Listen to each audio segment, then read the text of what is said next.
Welcome to Mind Body Monday, and thank you all for joining. In today's session, we are going to be exploring the topic of how to help kids thrive by educating them to have great gut health and why. We're going to be looking at 4 reasons why it is important to support your kids' gut health and what we as parents can do about it. I'm also going to share with you the 1 reason why most parents get it wrong and how to avoid making this mistake. And then towards the end, we're going to have a quick Q&A and some hot seats for any questions on our topic. I always like to begin Mind Body Monday with a story from my clinic. So recently, a mom brought her 10-year-old daughter to see me as she had a gassy tummy, frequent eczema breakouts, and also suffered from dandruff. So her GP prescribed cortisone cream for the itchy skin and an anti-dandruff shampoo for her head and Simicol, which is a medication for the gassy tummy. So she walked in with 3 problems and walked out with 3 solutions in the form of medication. Well, mom wasn't happy as the cycle had been going on for a few months. Getting to the root of kids' health issues and nipping them in the bud is really the name of the game. And this is where functional medicine and the integrated medical approaches really shine. So by focusing on her gut and going back to nutrition 101, all got sorted. No more gassy tummy, no more eczema, and no more dandruff. So this is not rocket science, but generally kids are picky eaters. And even when they do eat, they don't eat many health foods. So what are parents supposed to do? Especially busy parents, what are we supposed to do? I think one of the keys to help kids to make the right food choices is to know that it's not a sprint. It's more like a long distance marathon. That is from diapers to wedding and beyond. And just like all other areas of children's education, healthy eating is really no different. It takes time, patience, a lot of prayer, and of course, great role modeling. And this, I feel, is the 1 reason why I think most parents get it wrong, and in the beginning, me too. If we as parents consistently make poor food and lifestyle choices, then it's kind of hard to expect anything different from our kids. For example, my kids know that I have a bedtime. I even have a bedtime alarm set. And we have a bedtime game in our home that whoever is first in bed will be put to bed by the other kids, often hopefully with a bedtime story or preferably as well as a lullaby. So guess who the kids put to bed? So I'm curious to know, how many of you are having challenges with kids eating and or sleeping schedules? Go ahead, just type this in the chat so I know who's here. And if you're watching the replay, then do that too in the comments as well. So type in the chat, how many of you are having any challenge with kids? It could be grandchildren or great-grandchildren too, with their eating and or sleeping schedules.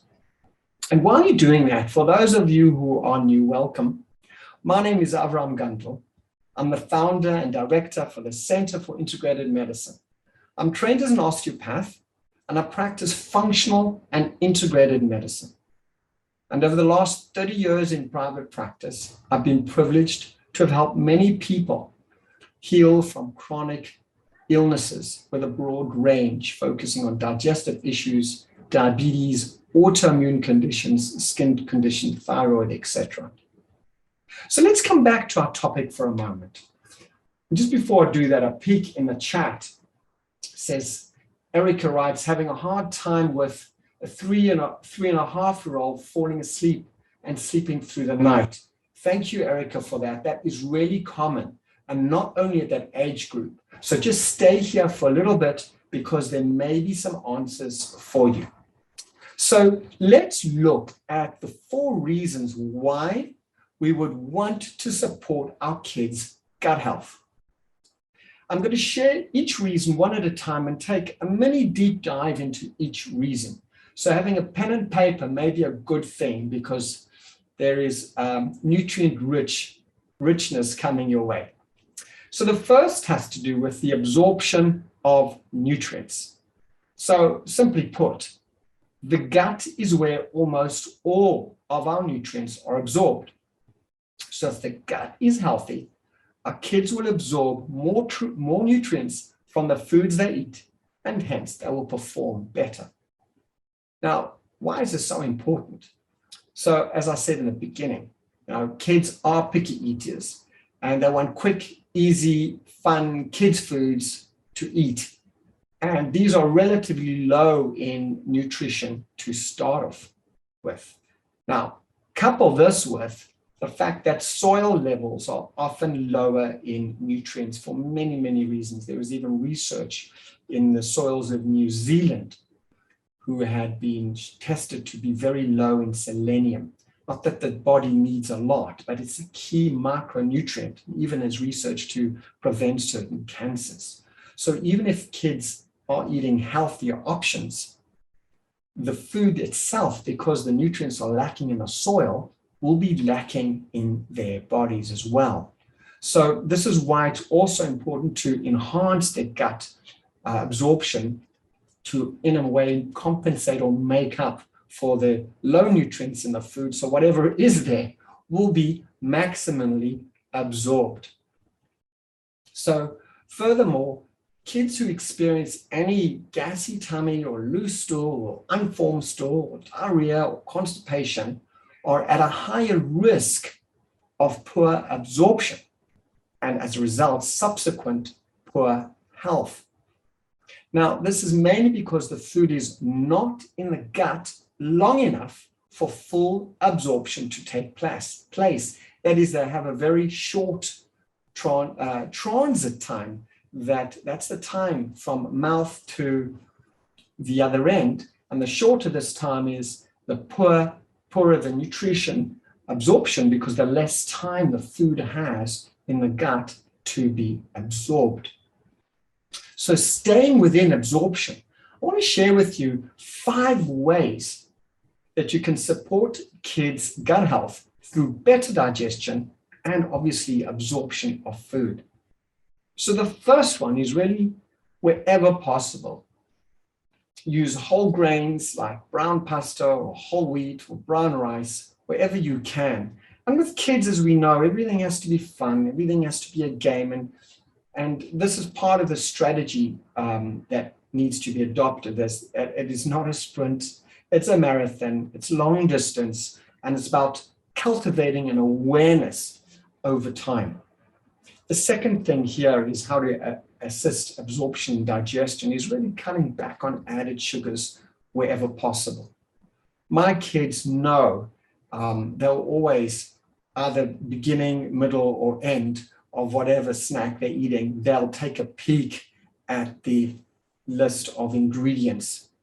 And they know that if it's hard to pronounce, it's probably hard for their body to deal with, but also they are aware now of hidden sugars.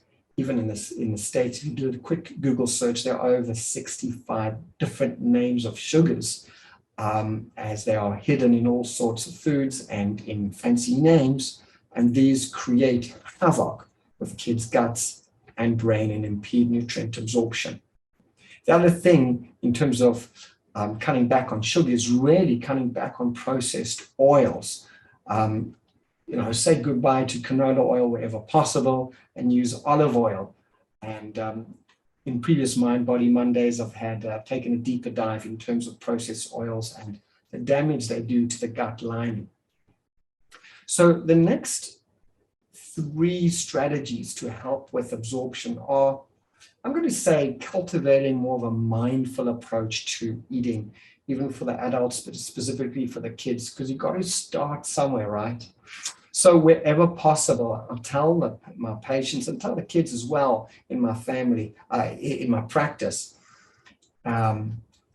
is the parents should know it's best to eat at a table at set meal times, and best away from computers, laptops, and smartphones or phones. And in our home, I really encourage everybody either to turn the phone off or certainly not have it on them or on the table, because it just gets in the way of connection, which also is a distraction. And research has shown there is poorer digestion as a result.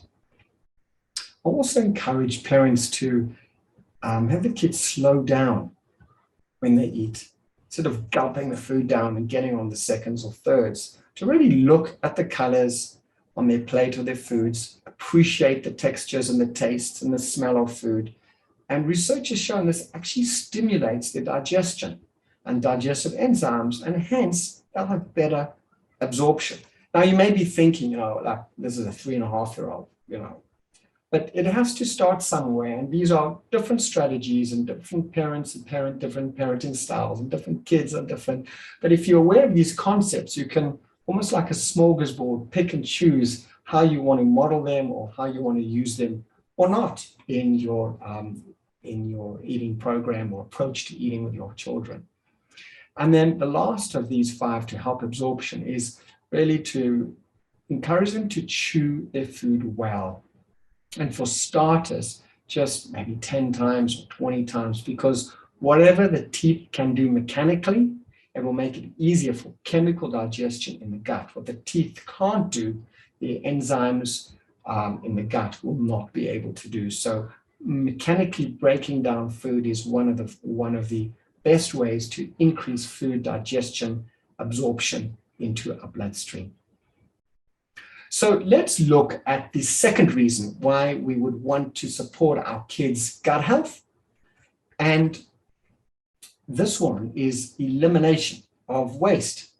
So obviously, one of the most important jobs of the gut, aside from absorbing food and nutrition, is the elimination.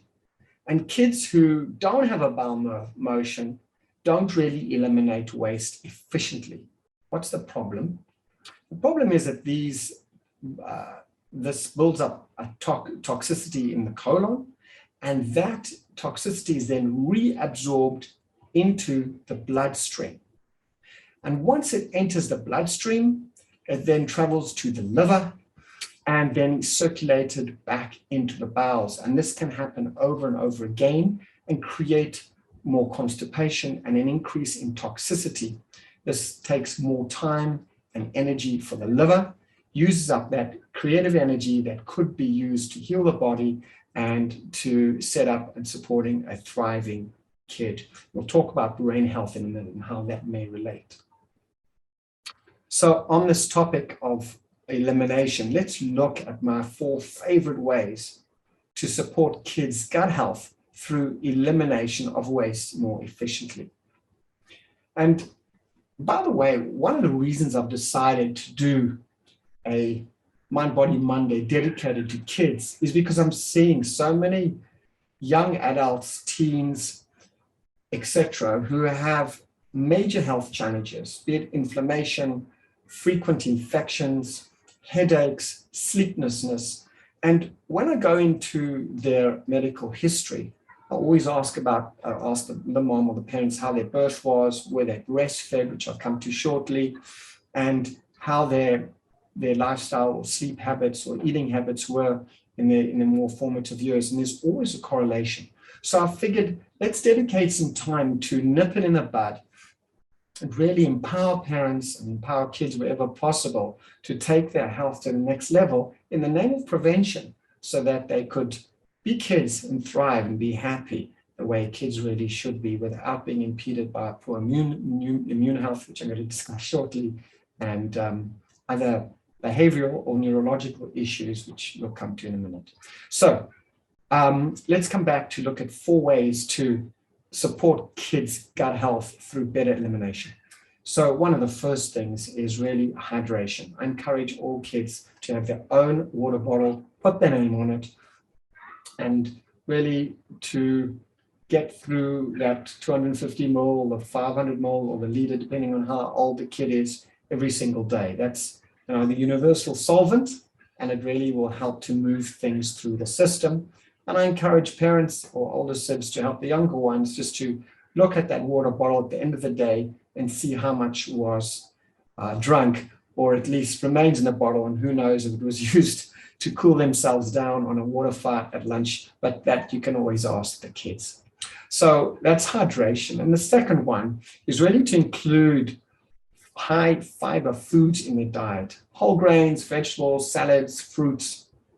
And one of my favorites is really to use fruit smoothies wherever you can. Make them yummy, make them wholesome. They're fantastic recipes that kids could enjoy. Even turn the smoothie into an ice. You can put it in a cup with a stick and freeze it. There are many creative solutions to help increase nutrient value for kids and get in that fiber. So that's one strategy. The other is to use what I call the just one strategy. One cucumber for the picky eaters, or one slice of carrot, or whatever the kid will eat. Just one, because remember, it's not a race, it's a marathon. We're taking, if there's this one mindset, just one, then over time, the one will turn into a 2, will turn into a 3, hopefully over time, and they'll have a more broad palate and a more robust eating pattern. Based on this, really, and I alluded to it before, is making eating fun. Take the carrots or the almonds and make funny faces on the table or on their plate. Two almonds for an eye and an almond for a nose, and a carrot for the mouth, or a cucumber, maybe ears, maybe yarmulke or something. But make it fun and engaging. In this way, kids will enjoy coming to the table, and it's not going to be a disciplined, finish everything on your plate or else. I think that's old school, and you probably will agree with that. So the focus on fiber is really all about prebiotics. These are the fibers, soluble and insoluble fibers, that provide a substrate, provide a base for the microbiome, the bacteria in our gut, to feed off and then produce some incredible things that help the immune system and the brain. We'll get to that shortly. So I also tell the kids in my clinic, or the parents, look, it's could be a little bit gross for people who aren't used to it, but have kids look in the loo and see what's going on, because it's so informative. And over time, they'll become maybe intrigued, maybe curious, hopefully, because early diagnosis later on in life of many issues can be nipped in the bud once again by just taking a look at what is in the loo, because it will tell us about gut health and how to tweak our eating program. So if the stool is dry or cracked or hard to pass, just keep it simple. Add more water, more fiber, etc. And there's some soluble fibers that are tasteless that you can just mix into water, or kids' water bottles for school, and they will drink that without even knowing. They have extra soluble fiber that helps the microbiome and helps things move through. Or they can be added to their smoothies. Let's look at the third reason why we would want to support kids' gut health. And this is something I mentioned previously, is really the immune system. 70 to 80% of kids' immune systems are dependent and located in the gut, with a vast array of lymphatic network nodules.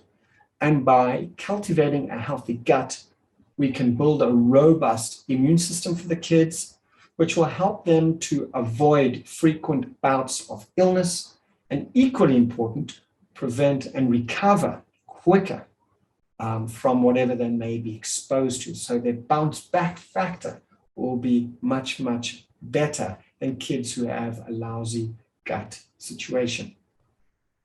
And one of the ways I recommend parents to help their kids in this way is to, we spoke about prebiotics and prebiotic fibers, is to really use probiotics. And either this could be done, if they can swallow a capsule, great. If not, the capsule of a probiotic can be opened up and put into smoothies or into the water bottle, to applesauce, many creative ways to do this.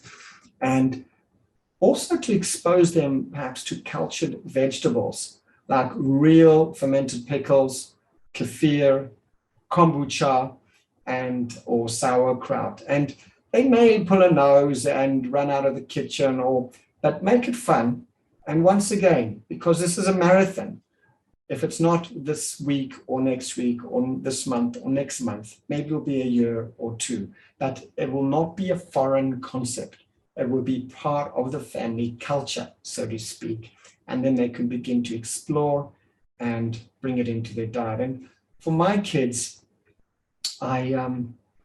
if they pull up their nose at some new cultivated food that I'm creating in the kitchen, I just, will say, as your taste buds mature, you'll probably find yourself trying it out. So I really frame it as a maturation of taste buds rather than putting them down in any way. So they'll look forward to that maturation process. And the focus on probiotics is so important, because this is where breastfeeding is really also a game changer. Because if infants can be breastfed, obviously this is first because research has shown that favorable bacteria like lactobacilli or bifidobacter really help the infant to help their gut to be nourished, the microbiome to be nourished, and this will help to build a strong, robust immune system really from the get-go. Let's all take a nice deep breath in, because I know this is quite a lot of heavy stuff.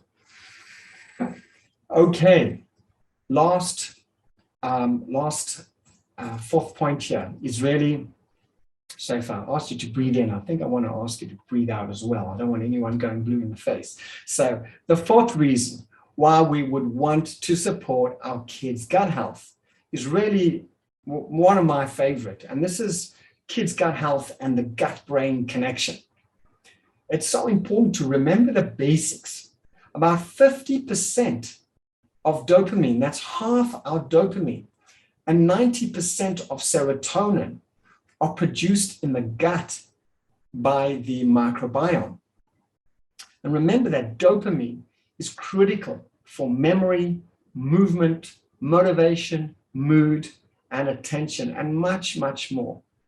And serotonin plays a key role in mood, in sleep, in digestion, to wound healing, to bone health, blood clotting, just to name a few. And many patients will consult with me complaining that the kids are restless, or they have sleep issues, or ADD, ADHD, or whatever it happens to be, and they're looking for a quick fix. So with regards to sleep issues, while melatonin, can be a game changer, and I've seen it in my own family and with my patients as well, research shows that deficiencies in melatonin have been linked to an increased gut permeability. That's called leaky gut syndrome. And this is where there's a breakdown in the lining of the gut, and as a result, there's immune system compromise and many other health challenges as well. So this is why it's so important to take an integrated and functional or holistic approach to kids' gut health for the best long-term results. So it's not only about a quick fix or a patch, that could be incredibly important, but it's also looking at why is that happening in the first place, and going back to first principles to treat it. So you can begin to understand the interconnectedness between the gut and the brain, and how crucial it is for kids to produce the feel-good hormones and neurotransmitters like dopamine and serotonin and also GABA and many, many more in order to have a robust immune system and stable moods and great sleep so that they can be kids and thrive. So I hope you've enjoyed this Mind Body Monday, taking a little bit of a deeper dive and a focus on kids. This way we'll be able to support them and support us in supporting them so that they can have a great immune health, the best start in life, and great mood and vitality. So thanks once again for joining me on Mind Body Monday.